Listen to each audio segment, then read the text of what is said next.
but let's give you a quick roster update if we can. And brought to you in part by our friends at City Heating and Air Conditioning, 50 years in East Tennessee. Integrity matters. Don't trust a fly-by-night HVAC company to tell you that you need a new unit that could cost you thousands or more. Go to cityheatandair.com.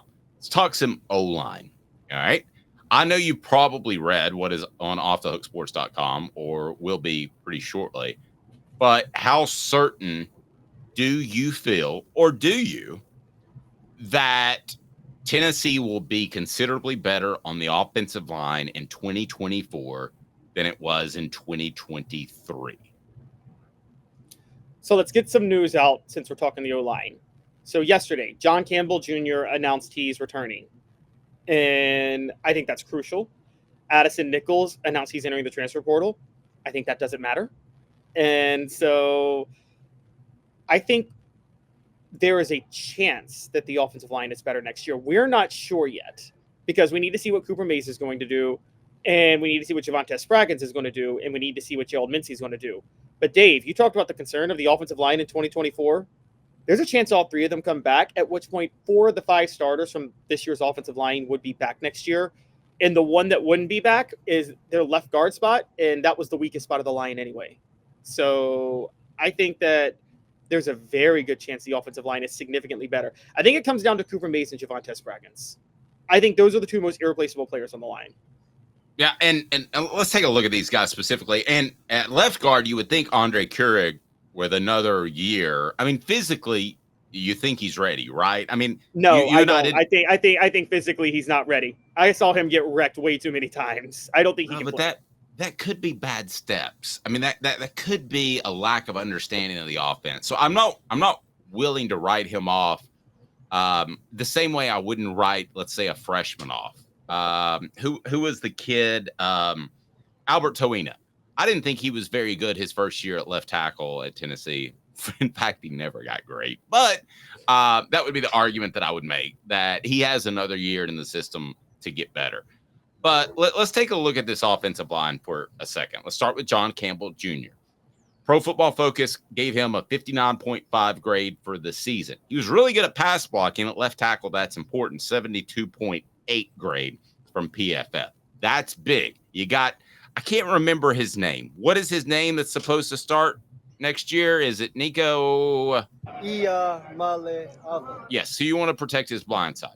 And then Ollie Lane is out of eligibility, so he's gone. They'll need somebody to play at left guard. Right now, this could change in 2 hours. Andre Keurig is projected to be that guy, I would think, at left guard. I'm not as down on him as Caleb. He got a 59 grade from Pro Football Focus. I don't think he's going to be a superstar, so I guess Caleb and I are pretty close. Javontez Spraggins is pretty bad. What's that? Yeah, 59 ain't great. Yeah. Javontez Spraggins suffered a season-ending injury last season, but indicated he would return for another season at Tennessee during a speaking engagement at the Knoxville Quarterback Club. He got a 67.9 grade.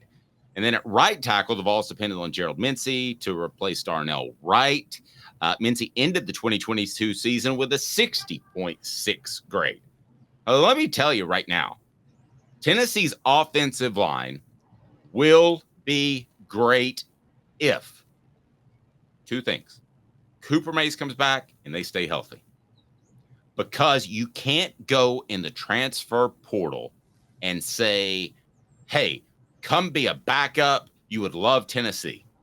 And right now, that's how it's looking, at least to a prospective athlete in the portal. They're going to look at Keurig, whether or not you and I like him, and they're going to say he's played there. I'm already behind him. That's an issue. I'm already going to be behind somebody else. That's an issue.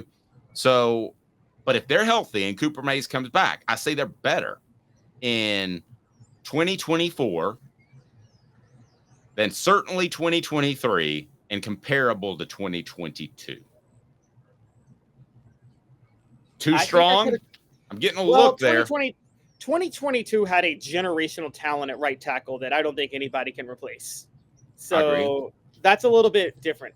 Now, for PFF grades, for people concerned about the interior, PFF grades for guards should be thrown out the window. Now, tackles, it's more okay because, as you know, Dave, tackles is more just one-on-one blocking on the outside. But guards, there's so many stunts and things that different defensive lines run that I think you and I both know that interior blocking is not as much a one-on-one matchup in football.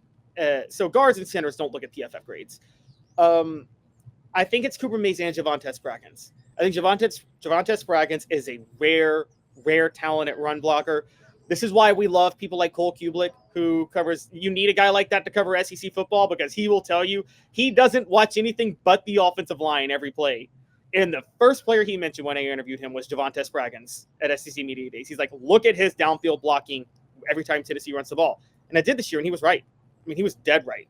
And I don't know if you can replace that at guard. But if he comes back, and if Cooper Mays comes back, this offensive line will be elite. It will be very, very, very elite. And I think they would be good enough to compensate if Keurig falls a little bit short this year. But I believe that he's going to make some sort of improvement. You don't think he's physically prepared to play, so maybe you go pitch that to an offensive lineman in the transfer portal. But here's why offensive linemen in the transfer portal aren't shaking out to be all that I thought they would be. And there's a very specific reason why. Portions of the program brought to you by Herald Group Security Solutions. In private schools now want to be in public schools and keep your kids safe. That's exactly right. Leadership, experience, specialization, addressing problems through unique mission-specific mitigation techniques, making your children safer one school at a time. In private schools, want to go to public schools, go to your administrator, also at your workplace, and say, you need to reach out to Herald Group Security Solutions. Let's avoid the tragedies of our past that have marred our country's recent history. Offensive line is not a place where you just step in and are ready to go. There's a reason other than the physical ability that Tennessee looked inept without Cooper Mays. It's chemistry. And at that left guard position, if there's an Achilles heel, if it's not Carrig who's able to take a step and they have to go get somebody else, are you going to be as good in September as you'd like to be? Probably not. I think chemistry is a big, big thing on the offensive line. And when I look at positions now that we're learning about the transfer portal, I think offensive line is going to be one of the positions that has the least amount of impact over the years. Would you agree or disagree with that? Yeah, offensive line more than any position is about development and about, you're right, about chemistry, particularly, and I keep stressing this, the interior of the offensive line. You can plug in a tackle. Left tackle is a very simple position to play on the line, isn't it, Dave? Just beat the person in front of you. And is right tackle is pretty much similar too, isn't it? Aren't they both the same? Just beat the guy in front of you. For the most part, you're playing in space. It's more of a one-on-one game. Yeah, I would definitely agree with that. The difference is, I mean, nowadays, back when the Earth was cooling and dinosaurs roamed the Earth, you knew that as an offensive tackle, the guy was going to be lined up on your probably outside shoulder, and he was going to have his hand on the ground. Now, guys like James Pierce may be standing up. They may have their hand on the ground. They may just come beat the bleep out of you. So, I mean, it's a little bit more difficult, but I see what you're saying. If you're physically gifted, you should be able to, and take coaching, you should be able to handle that position. Right, exactly. And so that's the difference to me between, so with the interior, chemistry matters. And there's development, and this is why we talk about this all the time. Iowa and Wisconsin, they've been for years churning out NFL offensive linemen and NFL guards. Why? They have a system where they get some corn-fed guys that are maybe 2 or 3 stars, and they just coach them up. And they always lead the NFL in offensive linemen.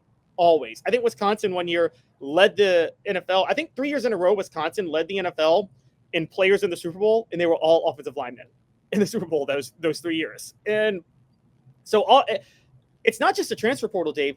Offensive line is probably where the biggest misses are on the recruiting trail coming out. And G. Smith says, what about depth, Dave? Where are we in the O-line for 2025? Well, that's where it gets dicey. I'm just going to be honest. That's why 2024 is so crucial. Yeah, and I thought 2024 it could get dicey because I was assuming Cooper Mays left. I thought that it could get dicey next year. I think it gets dicey after that. Addison Nichols, from what I was told, lacked some toughness and never really fit into the program. So I don't think that's a loss for Tennessee. It might be a gain for another program, but I don't think it's a loss for Tennessee because I don't think it was ever going to shake out right for him as of all. Depth, though, G. Smith, I mean, buddy, you're exactly right. I mean, I don't know who the depth is next year. I think it's tough to get that in the transfer portal. And those are the guys you should be grooming for 2025. So 2025 is going to be an interesting year on the offensive line. And it at this point, if you made me project, it'd probably be a step back year. And that's not what you want. Obviously, you don't want to have your highs and lows and peaks and valleys. But we'll see if a better passing attack is able to slow down some of those defensive linemen. And I think that's what Josh Heupel is gambling on to some extent.